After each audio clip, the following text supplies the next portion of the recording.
Hello and welcome back to the online business case study. This is season 1 about my business associate PI. Again, I'm Jake from the Entrepreneur Ride Along, and this is the true ride along following my business associate PI from start to finish. So you can do the same, just copy this business model, rinse and repeat with your business idea. This is part 4 of season 1 of the online business case study. Today we are talking about selling.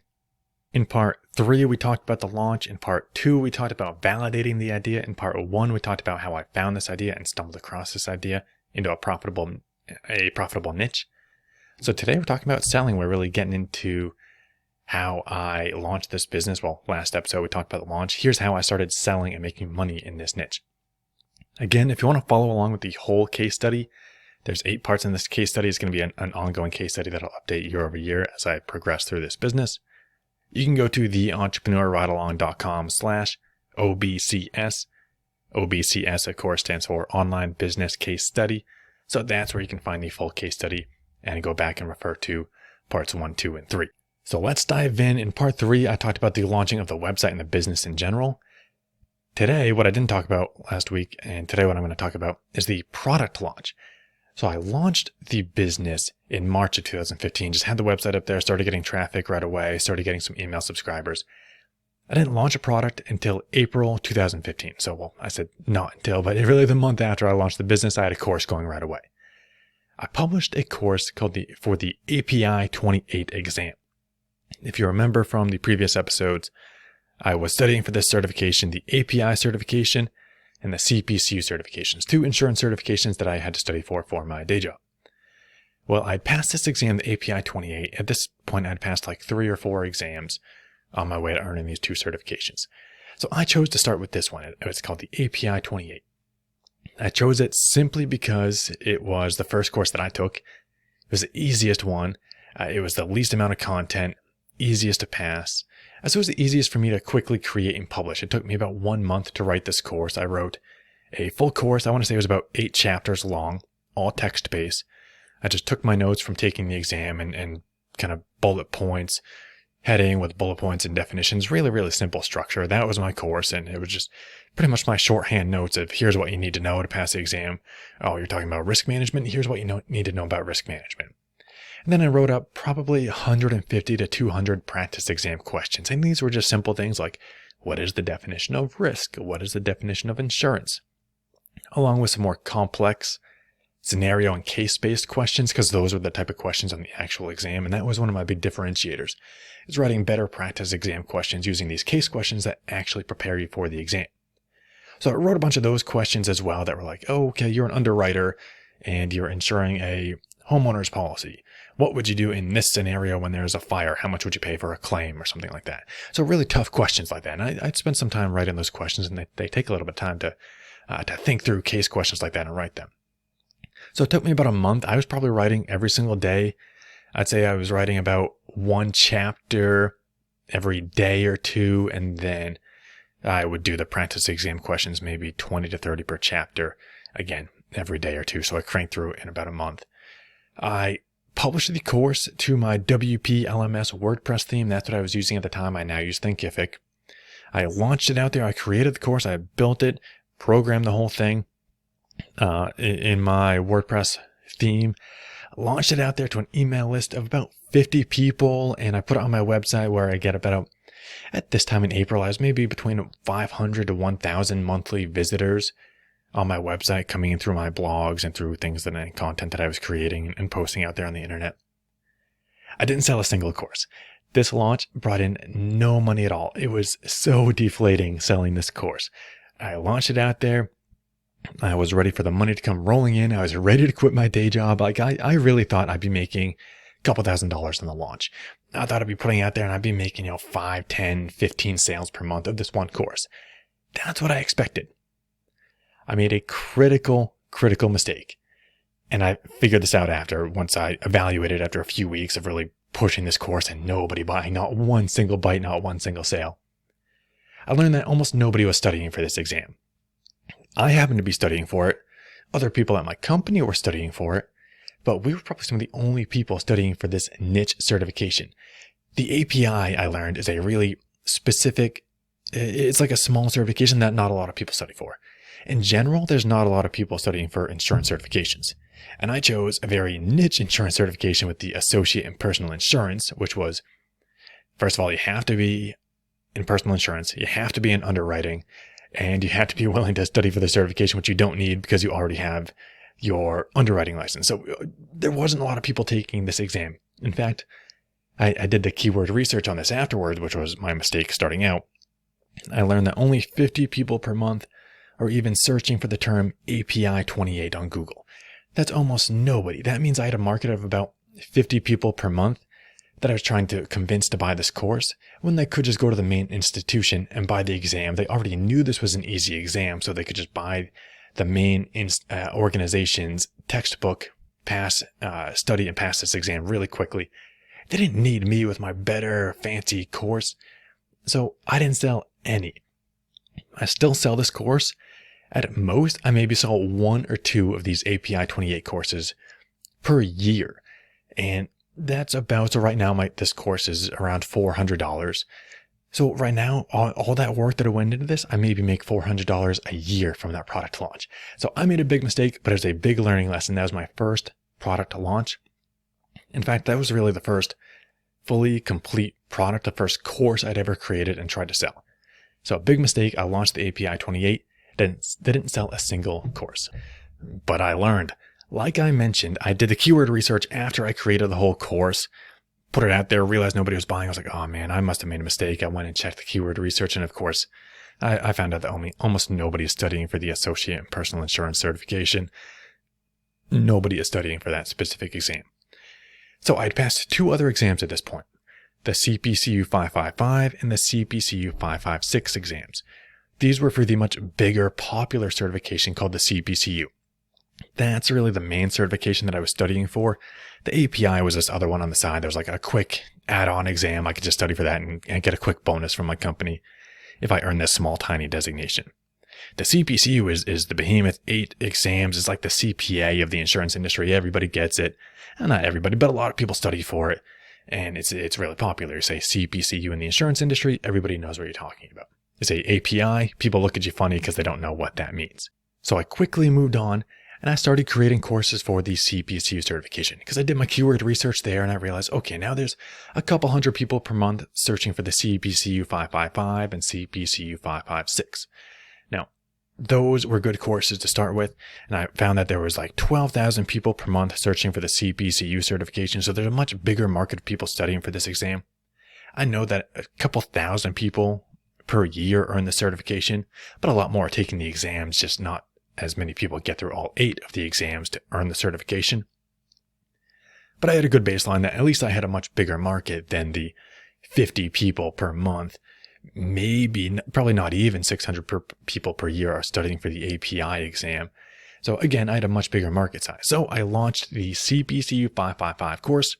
I went through the same exact process that I did for my API 28 course, same type of course, same platform, same process of writing, cranked it out again in about a month or 2, put it out there to the world. In June of 2015, June 15th to be exact, 2015, I made my first sale. $184.99. It was the most amazing feeling the first time I had ever sold anything online. Again, I talked about this in a previous episode, but I had started 2 businesses in the past, 2 online businesses that totally flopped and came away with no sales, no revenue, just no success. 3rd time's a charm in this business. I finally put a course out there and somebody paid me $185 for the course that I created. Then just a few days later, on June 17th, I got 2 more sales. Another one purchased the CPCU 555, and then somebody else purchased the CPCU 556. I actually ended up launching both of those courses in June. I just put the work in and cranked through creating those courses, doing like one of each chapter at a time, and I launched them together. So $554 in revenue in June of 2015. And I was hooked on online business. It's like a drug. Like I just snorted something. I was addicted to it and I could not stop building online businesses after this. And that's why I'm here where I am today. All because of June 2015. I got hooked on selling courses and selling products, creating products, figuring out the niche and the value proposition and the pain points of my target market, creating something to solve that pain point, sell it, generate revenue, and automate it. And that's where I am today, and I just keep doing it. So this is where it all started, was selling the CBCU 555 and CBCU 556 courses. I was selling two courses per exam.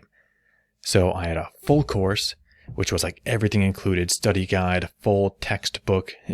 My courses were basically a textbook in an online course. They're all text-based online courses, so you flip through the modules and it's all text only, no videos, no audio or anything. And that also includes practice exam questions. So it's the full course. You study that and you can pass your exam. I also was selling a practice exam only course. Basically, I took the full course and I just cut out the course content and left only the practice exam questions, and that was a practice exam course. Basically, I found out that a lot of people bought the textbooks, but they wanted some practice exam questions to pass their exam as well. So they just wanted extra practice, so I sold a simply practice exam question course.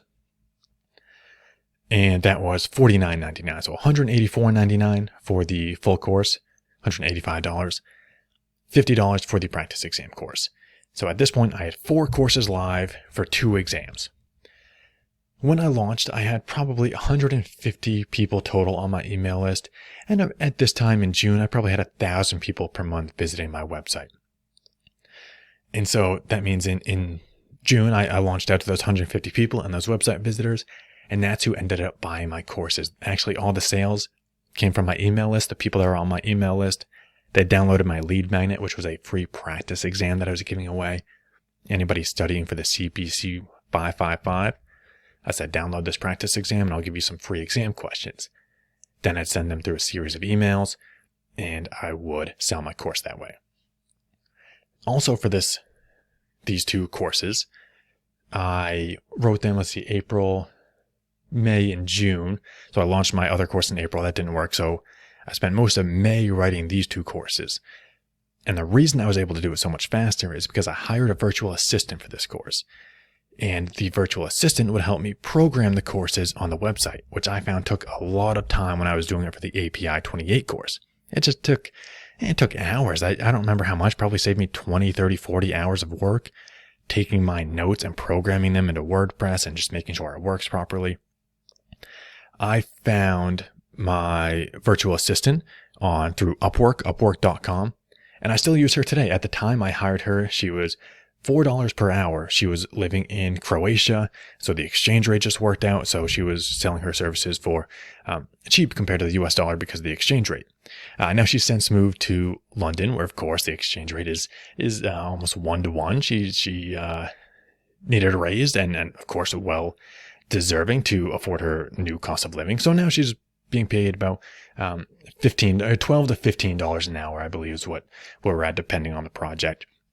But I've kept her on now for almost a decade of working on my courses, programming courses, and she does a lot more for the website now. She handles a lot of the data entry, technical stuff, all the web design stuff. She helps me out with all of that. So well-deserved raise, but just to put her in perspective, you can find freelancers out there for $4, $5, $6 an hour, depending on the task, especially something like this, that's data entry. You can definitely find somebody in a different country where the exchange rate for the US dollar is a lot more beneficial for them. So they're, $4 an hour for them is greater than their minimum wage with the exchange rate of the US dollar.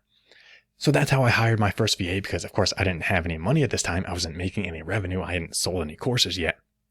But it was well worth it. She took my 100 or so pages of bullet points from a Word document and my 300 practice exam questions for each of these 2 courses, and she programmed them into the WPLMS WordPress theme. So that saved me about 20, 30 hours of work, which means I could spend more time just writing the courses and content, which needed my personal touch, my kind of special, application of knowing that the exams and the practice exam questions, having the knowledge of passing these exams.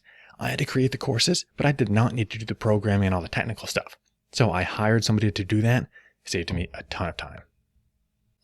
And as I mentioned, the way I got this first sale was from email marketing. So I highly recommend, if you are not utilizing email marketing yet, you need to be. I would say 80 to 90% of my sales from every online business I've ever started have come from my email list. Just think about it. You Google something, you land on a blog, you read the blog, and you probably leave that website forever and never come back because they're not a brand that you know, so you don't remember the domain name or the name of that website. That's how most people treat blogs and visiting websites. Now, if that website had an email list and they said, oh, here's this amazing thing that you can download that's going to solve all your problems, it's free, enter your email and I will send it to you for free. Now you've gotten an additional high value piece of content from them, and that person can now send you other valuable content that they have that's going to help solve your problems for free. So here's more blogs, some videos, all this other stuff that's going to help you out. So they get to build that value, that trust, that know, like, and trust factor. So that eventually when you learn, oh, they sell a course, they sell a product, they have something else that I can buy from them, you trust them, you know them, so you will buy their products and services. Unlike if you just visit a website for the first time, you're probably not going to visit my website, read one blog, and then spend $180 on my insurance course because you have no clue who I am. I'm just some guy that wrote about an exam. Hey, here's what to expect on the exam. You're probably going to leave and go buy the industry study materials. If you join my email list, then I can tell you, hey, I'm Jake. Hey, I passed this exam. Hey, here's everything I know about this exam. Hey, here's more free exam questions. So you can basically understand that I'm good at writing these questions and I write better study material than the industry materials. Oh, hey, I have this course. Great. You're going to want to buy it because you've learned all about me, my process, who I am, and why you should buy my course because I publish great material and I've helped you so much for free along the way. You're going to see how good You're going to want to see how good my paid content is because you know how good my free content is. So I'm going to share with you my email series. At the time, my email series is much better now, but this was the email series that I used at the time to get these first sales. And it's so simple. I had an automated series of 8 emails. I was using MailChimp at the time. I now use ConvertKit. But I used MailChimp to send these automated emails. When somebody downloaded my apprentice exam, they would get these series of 8 emails, 1 per day. The first email was simply, here's your free practice exam, here's your free download. They would download the PDF and they could use their free practice exam. Email number 2, the next day, I gave them free access to chapter 1 of my course. So, hey, you downloaded the CPCU 55 practice exam. Here is a free course for the CPCU 555.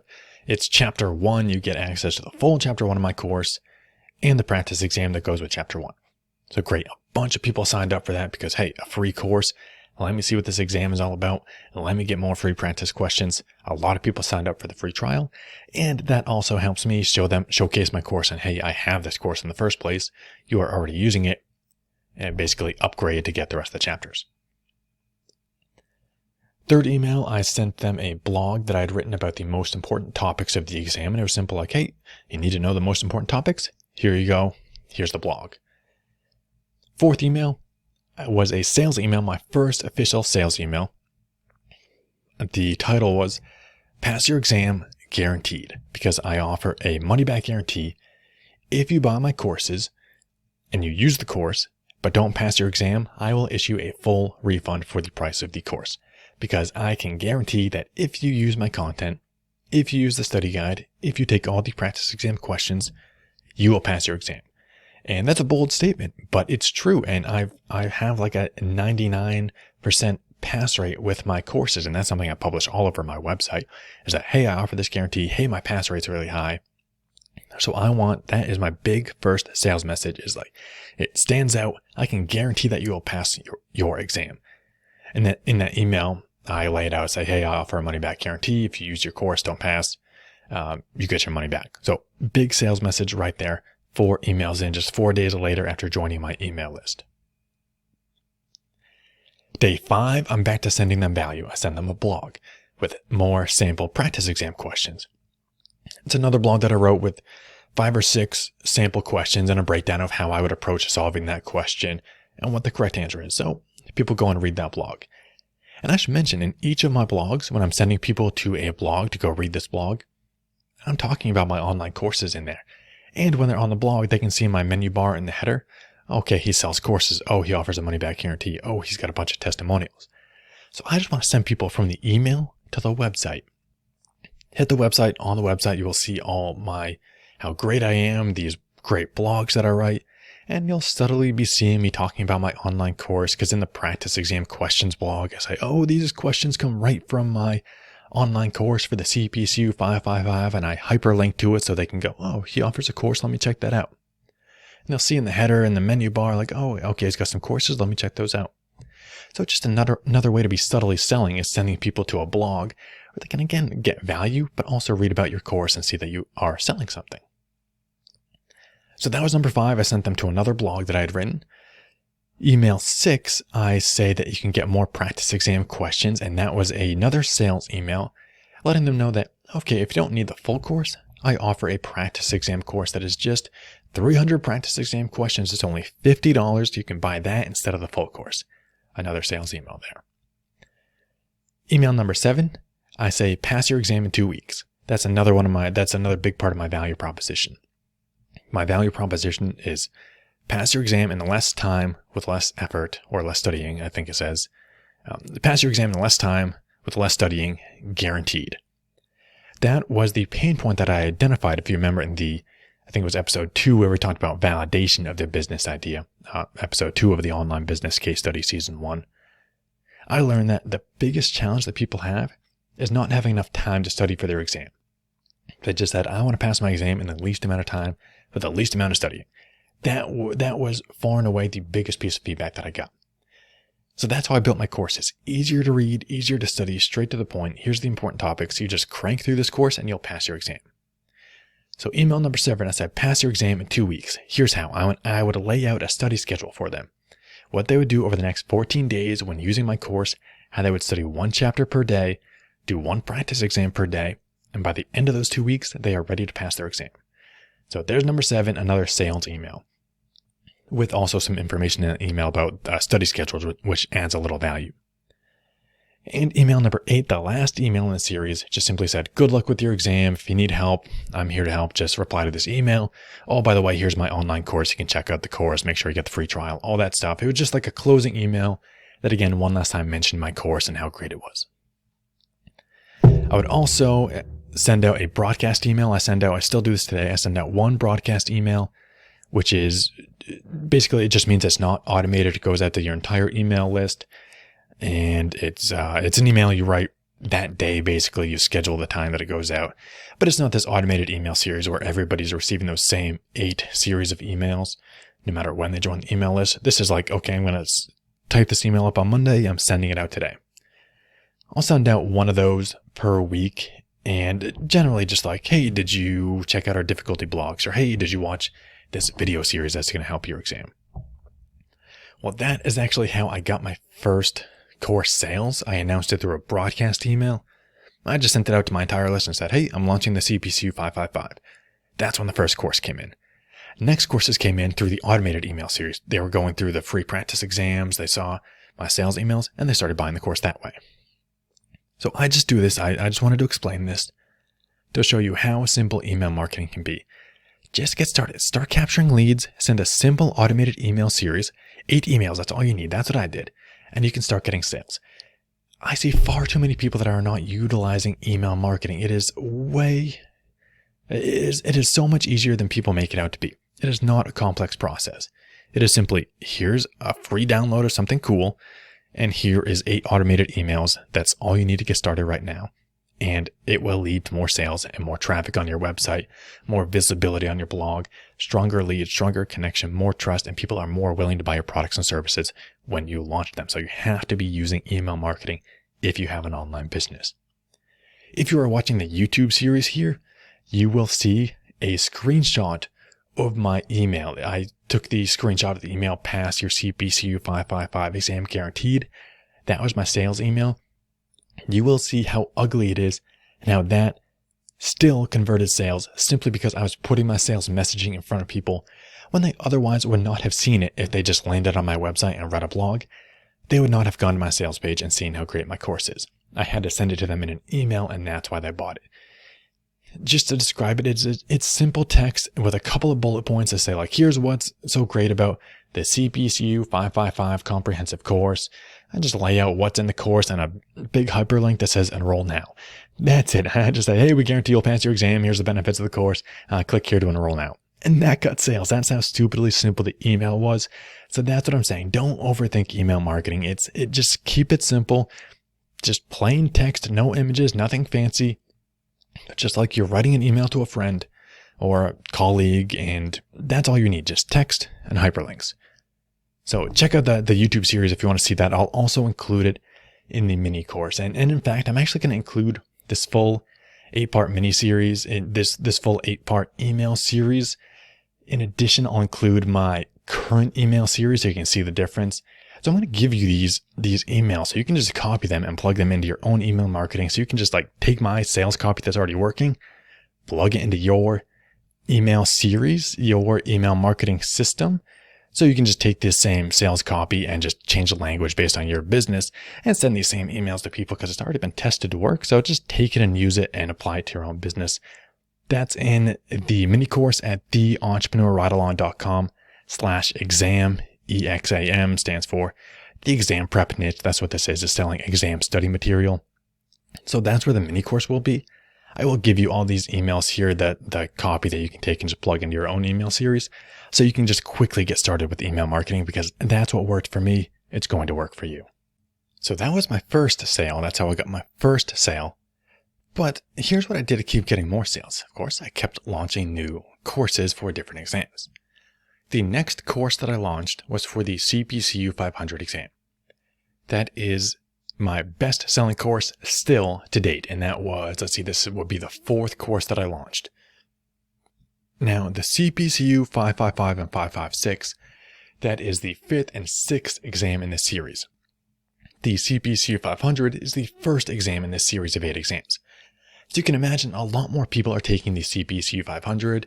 Some people keep going with the certification, but a lot of people quit after 2 or 3 exams and it gets too daunting and they drop off. They don't make it to the 555 and 556. So those ones are not great sellers. They get maybe 1, 2, 3 sales per month still today. They don't get a ton of traction, ton of traffic, because especially by the time they get to the 5th or 6th exam, people have probably already found the study material that they like and that's working to pass exams. So they stick with that, and it's usually some competitor, or back when I didn't offer the early courses, it was some competitor of mine because, they already used them to pass the first 4 exams. Why are they going to switch up and use my study material for the 5th exam? So still people were buying it. They were buying the 555 and 556. But when I launched the CPCU 500 course, everything changed. That's when the business really took off and started making money. I launched that one in July of 2015, and this one I launched with a pre-sale because I had just launched, if you remember, my 555 and 556 courses. I launched those in June of 2015. July of 2015 was not enough time to write the next course. So what I did is I pre-sold it. This is something that I talk about in my book, Step 1, and it's the process of basically before you sell a product or course or whatever it is, before you invest the time doing it, send it out to your email list and say, hey, I'm going to be building this. I'm going to create it. Here's everything that's going to be included. You can sign up and buy it today as a pre-sale for 50% off. And that's what I did. I sold that at a 50% discount, but I put it out to people and said, hey, here's what's going to be happening. It's going to go live in September 2015. You can sign up now. You can buy it for, I think it must have been like $75 for the full course, or maybe $80 or something like that for the full course. You can buy it now for a huge discount. And when it's ready in September, you get full access to the full course for life for 50% off. So I launched it out and it took off right away. People started buying the course immediately. I validated the product immediately because this was the most popular course. The first course has the most search volume on Google. Most people are searching for this exam because it's the first one. So I got my first sale of the CPCU 500 on July 21st when I launched it out in July. I think I sent the email probably. Actually, it was on July 21st that I sent that first email because I had checked this earlier in the sales and marketing messaging that I sent out. It was just a broadcast email that just announced what I'm doing. Here's a sales page you can check out here and purchase the course. So I started selling those, and it has since been my best seller. Generated in 2015, so basically from like September to December in 2015, brought in $1,000 in revenue, which was okay. It wasn't as hot at the time when it just first started selling it. It was, again, I'm selling at the price point, $185 for the full course, $50 for the practice exam course. In 2016 is where it really started taking off. This course alone brought in $12,000 in revenue in 2016, out of $16,000 total that I generated in 2016 from this business. $12,000 of that came from the CPCU 500 course because it really just took off. People started buying this. I started becoming known for these courses. People started to figure out what I was doing. The majority of my traffic at this point, after I launched the CPCU 500 and started blogging about the CPCU 500, and I started ranking on Google for the term CPCU 500, that drove the majority of my traffic to my website. So you'll see my traffic spiked up during that time period as well, around September, more like July when I started blogging about this. Traffic spiked up, email subscribers spiked up because I was offering free practice exams for this popular first CPCU 500 for the first of the exams. And then sales spiked up as well. So just from pre-selling it and then launching it in September, my website really started taking off and it really started to make money. And that's when I could kind of guarantee $1,000 to $2,000 per month around this time period is when I started selling the CPCU 500 course. So that was the real breakthrough here where I started saying, okay, there's a lot of potential here.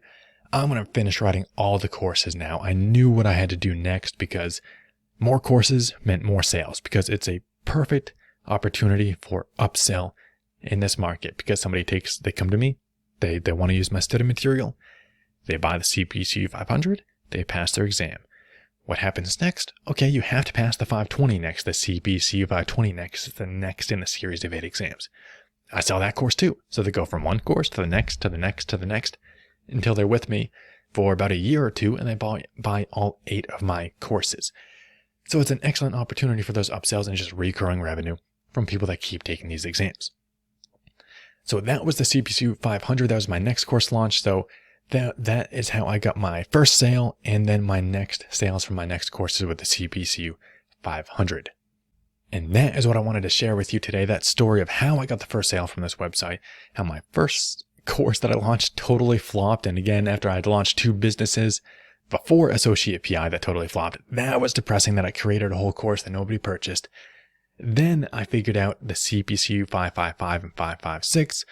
There's a little bit more search volume there. I'd already studied for those courses, so I cranked those out really quickly. Those started selling. That validated the idea. I got my first sale. Then I realized that CPCU 500 is the most popular. I had just passed that exam, so I turned it around, cranked out the study material, and practice exam questions for that one. I learned and I pre-sold that one first, so I started getting money in the door before I even wrote the first word of that course. I knew what I was going to create, but I pre-sold it, said, hey, you can start buying it now. Got the money coming in, got me motivated so I could go and put that course out and get it together as quick as possible. Had my VA program that one too. I sent her the Word documents with all the notes. She got it programmed, and now that one has taken off, and that one is still my bestseller. Now it probably brings in upwards of $20,000 to $30,000 per year from that one course because it's the most popular course. So that is how Associate PI launched off with the first sales and how I started selling and generating revenue from this business. So that does it for today's episode of the online business case study. Again, if you want to copy this online business, and I will give you step-by-step instructions on how to do that, along with the email series that I showed you earlier, and you can just take my email swipe files and load them into your email marketing platform and start selling and just get easy email marketing. I'll just give you a couple emails to plug in there and tweak for your business. You can get all that in the mini course over at theentrepreneurridealong.com/exam. That's EXAM for the exam prep niche. And that's how you can replicate this business Associate PI. Just copy it, turn it around for a certification or designation that you have, or maybe one that you can start studying for at your day job. You can find one and start selling study material. So that does it for episode 4. In the next episode of the online business case study, we're talking about how I scaled this business to generate up to $60,000 per year in annual revenue and automated and just kind of turned it on passive income, and now it's still generating about $60,000 per year in revenue from selling these courses. And you can get the full case study and all the parts of this case study at theentrepreneurridealong.com/OBCS. That stands for Online Business Case Study. That's where you can find all the episodes and check out part 5 in the case study. So thank you for listening to the online business case study. I will catch you on the next episode.